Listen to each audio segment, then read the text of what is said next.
There's a level of discipline that makes people look at you with fear, and today you'll discover exactly how to get there. Have you ever seen that person who never fails, who wakes up every day at the same time, does the same things, and just never stops? While everyone else gives up by the third week, they keep going. While everyone else makes excuses, they show up. And you know what people say about them? Man, that's not normal. There's an ancient system created by Zen monks in Japan that produces exactly this kind of frightening consistency. They call it Gyoji, the practice that perpetuates itself. And once you understand how it works, you'll never break a goal again. But there's a catch. This system isn't for everyone. It requires you to kill a part of yourself you never knew existed. But before I show you how it works, subscribe to the channel, like it below, and comment on the habit you most want to create in your life. This helps me a lot and shows me that you're genuinely interested in changing. Let's go. Chapter 1. The Awakening. The story I'm about to tell you happened to a programmer named Raphael. He had a smart guy, a successful career, but he had one problem. He couldn't stick to any habit for more than 2 weeks. Gym. He'd stop after 2 months. Meditation. 1 week, and that was it. Reading. He'd buy a book, read 3 pages, and then forget it in the drawer. The pattern was always the same. Monday, total motivation. Wednesday, first mental negotiation. Friday, complete surrender. Sunday, promises about the next week. Raphael tried everything. Habit tracking apps, rewards, accountability partners. Nothing worked because he was fighting something he couldn't even imagine, the very architecture of his brain. Until the day he discovered why Zen monks can meditate for 800 years straight without missing a single day. And no, it's not willpower. It's something much deeper and much more frightening. Chapter 2. The Secret of the Monks.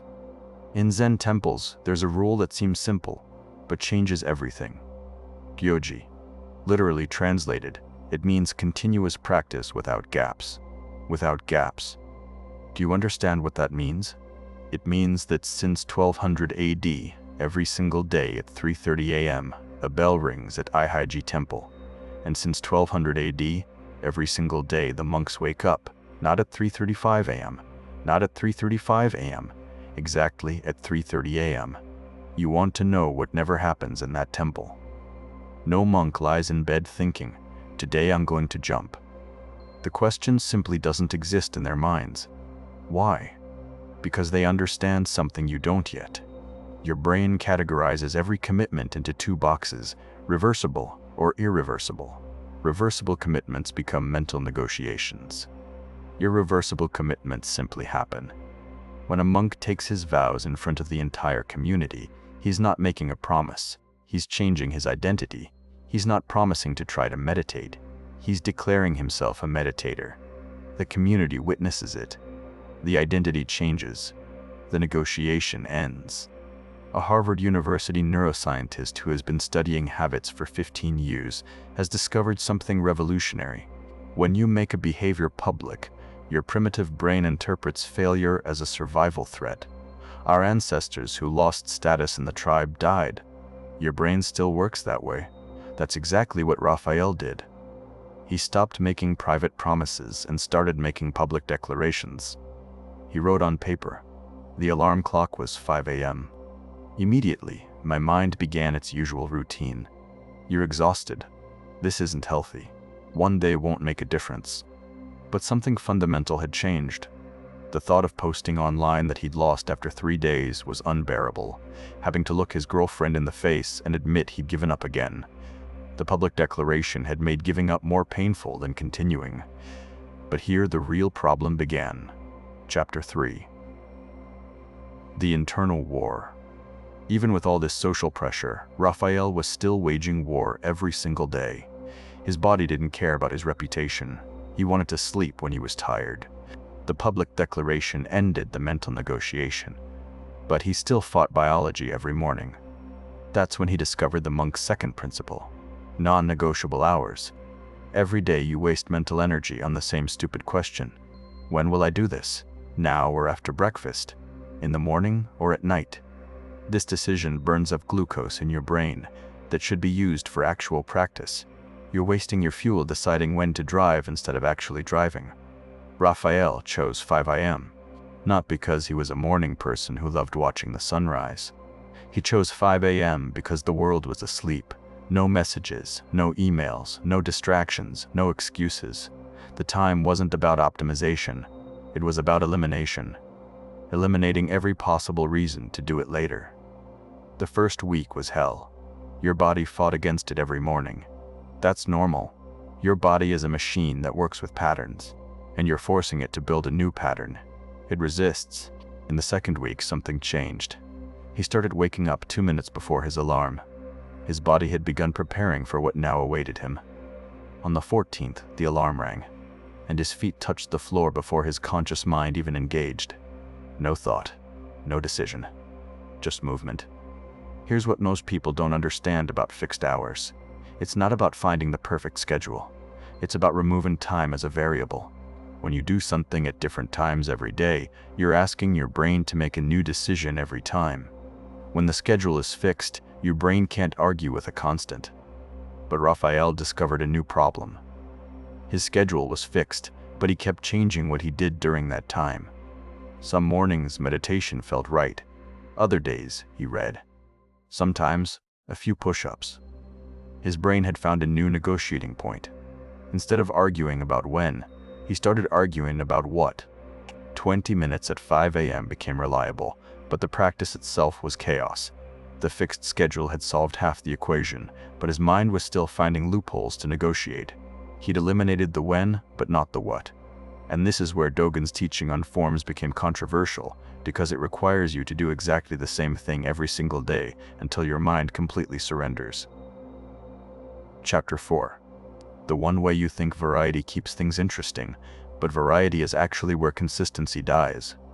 Every time you change what you're doing, your brain has to make micro-decisions. Should I do push-ups or burpees today? Which book should I read? How long should I meditate? Every small decision is a crack where your old patterns leak back in. Raphael completely locked everything down. 20 push-ups, 10 minutes of meditation, 10 minutes of reading. Same order, same timer, same thing. His personal Ungo period, 90 days of identical practice. His friends called him robotic. His girlfriend said he was getting annoying. They didn't understand that annoying was exactly the point. Third week. His mind went to war. Every morning it screamed for variety. This is stupid. You're not a robot. Mix things up or you'll burn yourself out. Fourth week. Something broke. Not his discipline, but his resilience. The voice of negotiation grew quieter. By week 6, he was halfway through his push-ups before he even realized he'd started. The practice was taking care of itself. This is what people don't understand about consistency. It's not about willpower lasting forever. It's about repetition until willpower is no longer needed. Your body learns the sequence like a dancer learns choreography. An MIT researcher who has studied the automatization of behaviors for 12 years explains, when you repeat an action in the same context for approximately 66 days, the basal ganglia of the brain take over. The behavior becomes automatic. You are no longer deciding to do it. You are simply doing it. On the 35th, Raphael caught the flu. On the 40th, he was traveling for work. This is where the old pattern kicks in. Sick day, rest day, travel, exception. This is where you gave up before, where everyone gives up. Because perfect practice requires perfect conditions, and perfect conditions do not exist. But Dogen understood something about gaps that changes everything. He wrote that practice must continue without even a moment of gap, because in that gap, all your old patterns return. What saved Raphael when everything went wrong was understanding that practice doesn't require perfection. It requires continuity. Chapter 5. Practice without gap. The all-or-nothing lie has killed more consistency than laziness ever could. You tell yourself, if I can't do the full 20 minutes, why do anything? If I can't do perfect push-ups, I'll wait until tomorrow. This thinking creates gaps, and gaps are where your old self crawls back in. Look at any elite athlete, and you'll see something people misinterpret. They have rest days, but those rest days are still progress. They're intentional, strategic, planned, never because they feel lazy, never because they don't want to train. A rest day allows them to train harder tomorrow. This is still movement toward the goal. But when you skip because you're tired, that's not rest, it's retreat. A river never stops flowing. During a drought, it may be a trickle, but it never stops. The moment it stops, it's no longer a river. It's a memory of where the water used to be. Your practice is the same. The moment you create a gap, you're no longer practicing. You're someone who used to practice. Travel day arrived on day 40. Airport at 4 a.m., meetings all day, no gym at the hotel. Raphael did push-ups in the airport bathroom. People looked at him like he'd lost his mind. Great. He meditated in the Uber. He read on the plane. Nothing was perfect. Everything maintained momentum toward the same goal he declared 90 days ago. This is Gyoji, practice continuing itself. That's when people started to notice. Coworkers said he seemed different. Friends said he was becoming obsessive. Someone actually said his discipline wasn't healthy. That normal people don't act like that. When you hear these words, you know you're on the right track. Normal people get normal results. You're not trying to be normal, you're trying to be unbreakable. But here's what no one prepares you for. The unexpected obstacles you never saw coming. The things you can't plan for because you don't know they exist.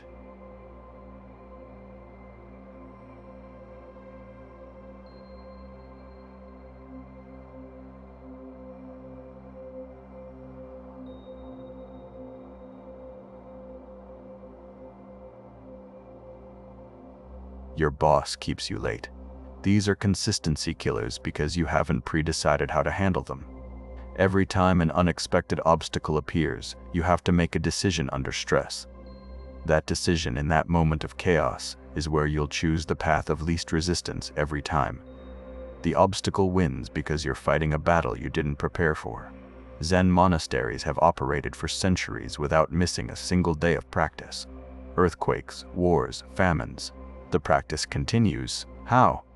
They don't make decisions when obstacles arise. The answer already exists. When the meditation hall floods, they go to the dining hall. When the dining hall catches fire, they sit in the courtyard. There is no meeting, no discussion, no negotiation. The bell rings. The response is automatic. Raphael wrote down every obstacle that had ever broken his consistency and pre-solved each one. Plan for rain. Push-ups in the garage. Guests staying home. Silent workout in the bathroom. Hangover, which shouldn't happen, but if it does. 2 push-ups, 1 minute of meditation, 1 page of reading. Each scenario had its predetermined response. When X happens, I do Y. No thinking, no negotiating, just execution. The power of this isn't just maintaining the sequence, it's that you stop wasting mental energy on decisions. Your brain knows that no matter what happens tomorrow, the practice continues. This certainty changes your entire nervous system. A Yale University behavioral psychologist who has been studying decision-making for 20 years found when you pre-decide your actions, you remove decision fatigue from the critical moment. Your prefrontal cortex, responsible for willpower, remains intact to execute rather than decide. Day 70. Raphael's practice had become completely automatic. He would sometimes wake up not even remembering doing the push-ups. His body simply moved through the sequence like a programmed machine. His girlfriend's mother visited for a week. He did push-ups in the bathroom at 5 a.m. The practice continued because the answers were already written. On the 90th, he completed his personal Ango. 3 months of uninterrupted practice. But something deeper had happened. He was no longer the same person. Friends literally told him, "Your consistency is scary." His response was perfect. Great. Chapter 7. The transformation. Because when your discipline makes others uncomfortable, you're finally operating at the right level. Your existence proves that everything they say is impossible is actually just uncomfortable. That's why they'll call you obsessive. That's why they'll say you need balance. They need you to slow down so they can feel better about standing still. But you're not doing it for them. You're doing it because you've discovered the secret. Consistency isn't about doing something every day. It's about becoming someone who can't do it any other way. When you implement the Gyoji system, public declaration, fixed schedule, a seamless practice method, and pre-resolved answers, you're not just creating habits, you're reshaping your identity. You stop being someone who tries and become someone who simply is. And when that happens, when that transformation is complete, people will look at you and think, how does he do that? And the answer will be simple. He doesn't. He is. The question remains, are you ready for this level of transformation? Because it's not about discipline, it's about death and rebirth. The death of your inconsistent self, the birth of your unbreakable self. The Gyoji system won't make you a better person. It'll make you a different person. Someone others will look at and think, yeah, that's not normal. And when you hear those words, you'll know you've finally gotten where you want to be. If this video changed your perspective on discipline and consistency, subscribe to the channel and activate the bell so you don't miss future content that will transform you. And tell me in the comments, what will your public declaration be? What habit will you implement using the Gyoji system? Remember, the consistency that scares others is the only consistency worth having. If you've watched this far, thank you very much for your attention. See you in the next video. I'll see you in the next video. See you in the next video.